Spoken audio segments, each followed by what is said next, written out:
As another example, if you want to apply a Gaussian filter, as the name suggests, it's a Gaussian or like a bell-shaped function.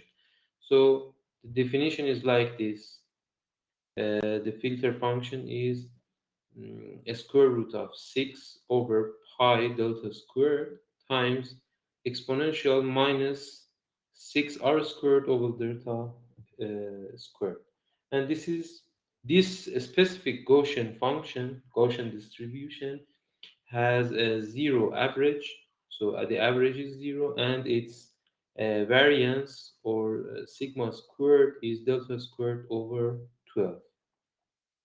So these are the uh, this is the actually typical Gaussian or normal distribution in one dimension, and you have the average and also variance of this Gaussian defined with these two series. So another example could be a sharp spectral filter. It is sine of pi r over delta over pi r. So the filter functions that I just showed you, if you refer to uh, Pope's Turbulence book, you will find this figure 13.1 there.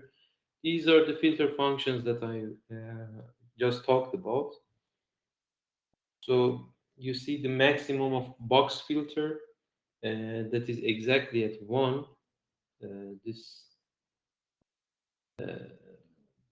box filter with a dashed line, and the Gaussian filter. This is the box filter that you see. It's exactly 1.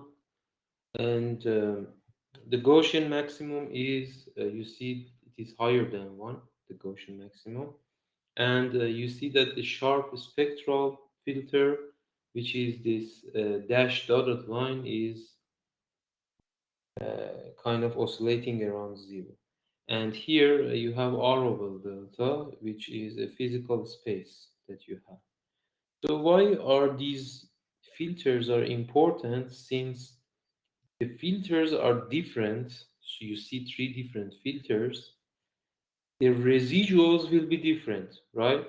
So filters are different, so these residuals also will be different because the filtered velocity is different. So if the residual are different, the subgrid stress will be different. Now there is this question I ask you. Uh, I call uh, this filter as sharp spectral filter, right? And I see this that is oscillating like this in physical space, right? Orwell delta, I said it's a physical space. Uh, does it have any sharp edges? This filter, you see this filter, it's a sinusoidal filter, right? So do you see any sharp edges or corners? No. So why do we call it sharp then? I guess there is a relation between the pictures you have showed us. There were we applied filters. Actually, we increased their resolutions. Uh, when we decrease the resolution, it becomes sharp pictures. When we decrease the resolution, it becomes blurry pictures. I think there is a relation between this and that. No, not like this. I mean, uh, do you remember what we did in direct numerical simulation in a spectral space?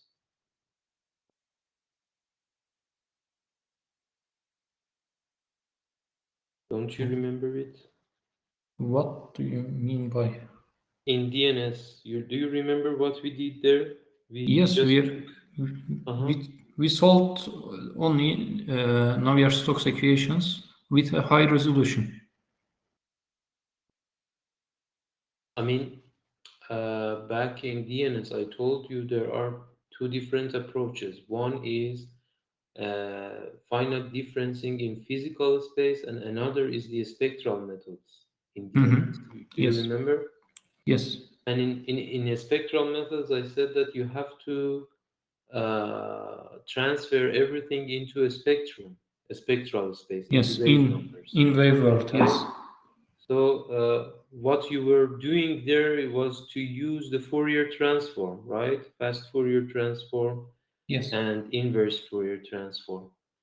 So do you remember back in your bachelor's that when you do the Fourier transform on a sinusoidal wave, what kind of uh, if you increase the terms, the numbers inside the summation, do you remember what you could get there or not?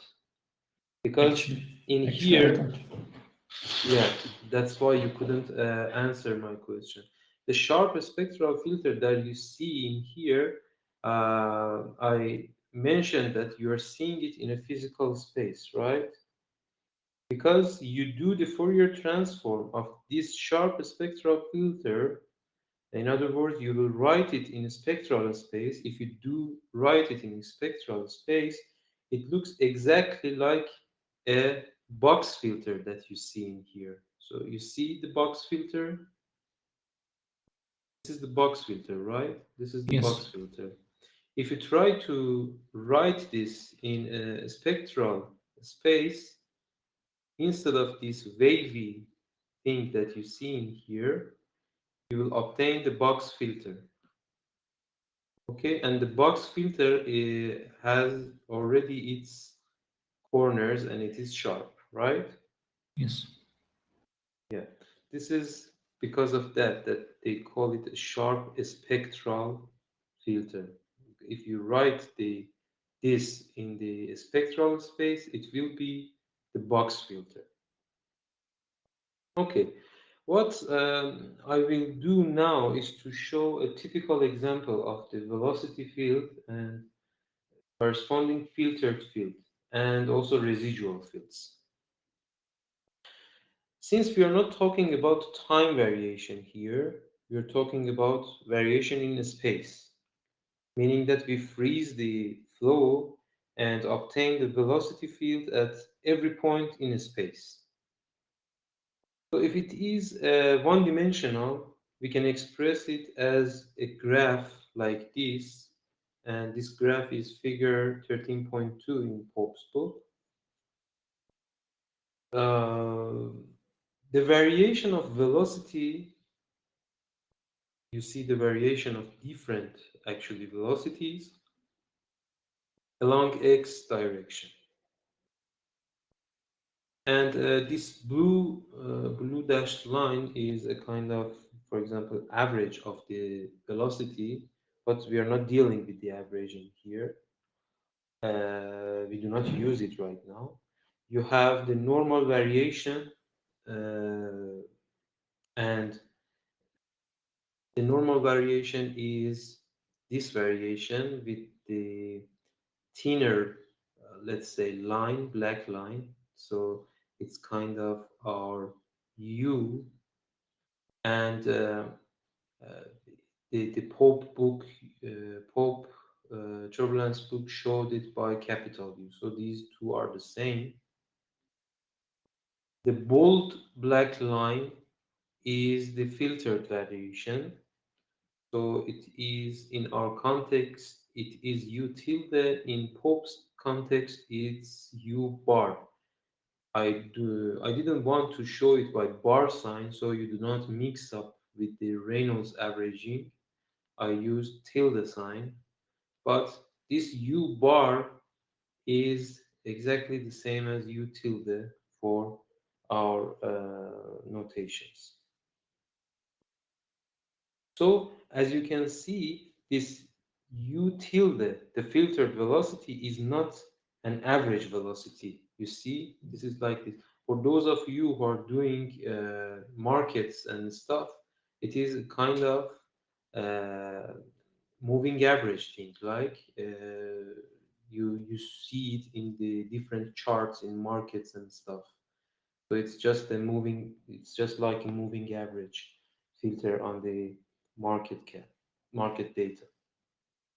So it is instantaneous distribution. If you go to, for example, another instant, see, for example, if here it is like uh, this is actually in a space, but another instance could give you entirely different distribution of both u and u tilde, right?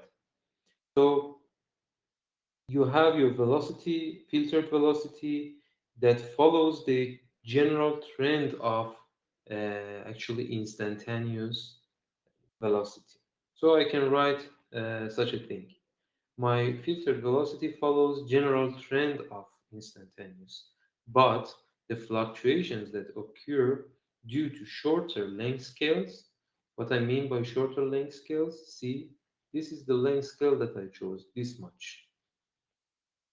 Smaller than this length scales, which is shorter length scales, you are actually filtering out all those fluctuations.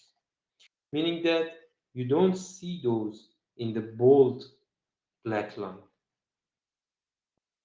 If you plot the residual distribution, this is actually the residual distribution, U primes, which Pope also showed it by priming here. So U prime and then U prime bar. If you plot the residual distribution, uh, the difference between the instantaneous and filtered, I mean, um, if I draw the distribution along x, it will be like what you're seeing in here. This is u prime, and you see that the bar sign, I mean u prime bar, which is the bold black line, is not zero. See, this is where that you can actually see that your average of your residuals is not zero. It only gets some of those sharp fluctuations out, and then it will be smoother. But again, it wouldn't be zero. So why do I keep stressing the similar thing again and again? Because these notions are completely different than what we know from Reynolds averaging. You have to be very comfortable with these understandings so that you have a solid idea of what you're doing by solving either the filtered momentum equations or averaged momentum equations. These are uh, very important. And there are more details in Pope's book, which I'm skipping now, and you can read them by your own from Pope's book if you want. Uh, One thing that you should know is that when you're solving the equations, of course, you don't care about any filter. What you should worry about is what kind of subgrid scale model you should use, SGS model. Because the SGS model theoretical development heavily depends on the filtering process. In other words, different types of filters produce different types of velocity fields.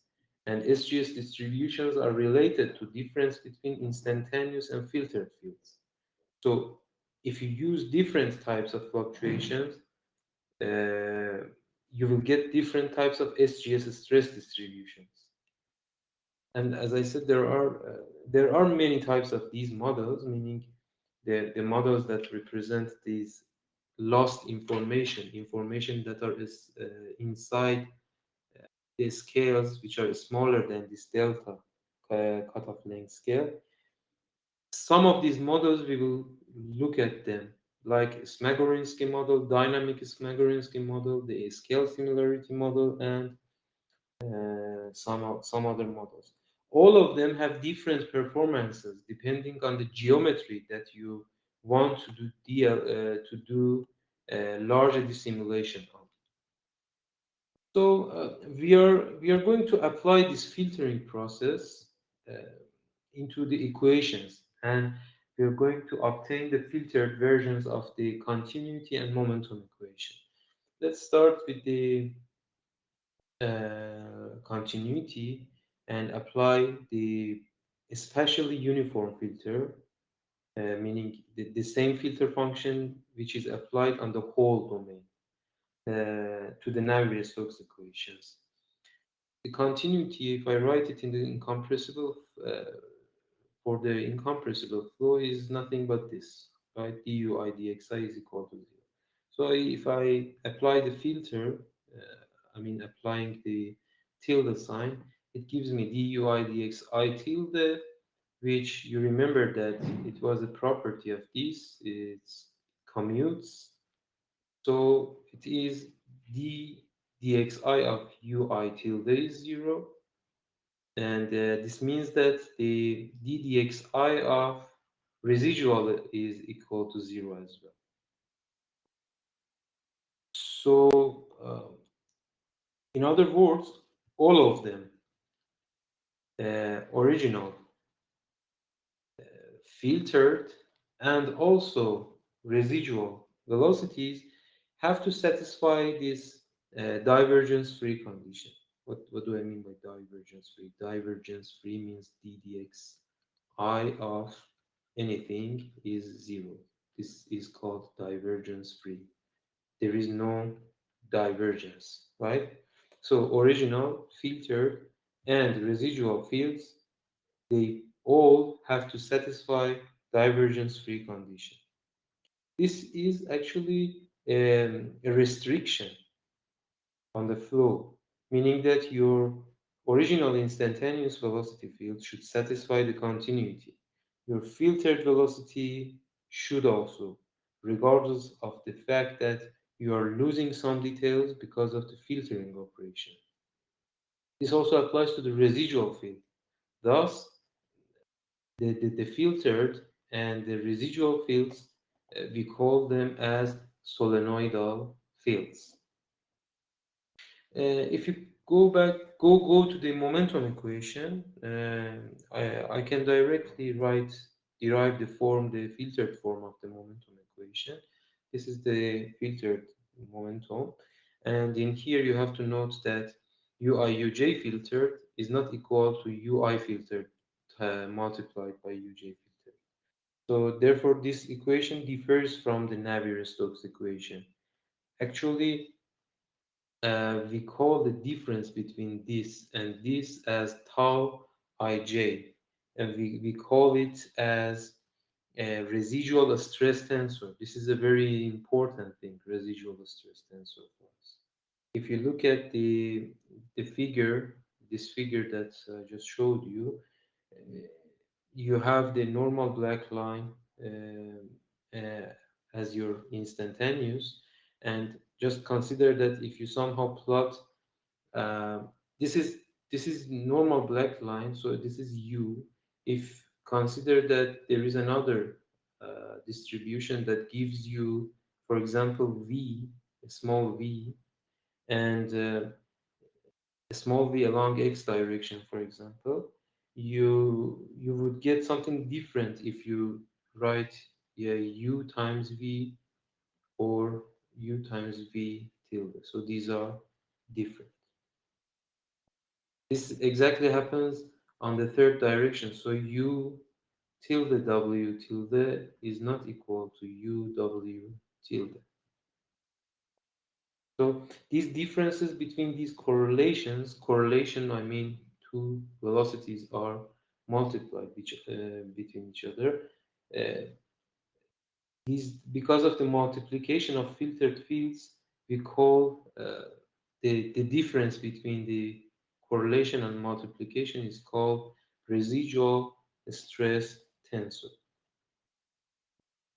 Any questions? No. No, Okay, let's continue a little bit and then we can finish today. Uh, let me see.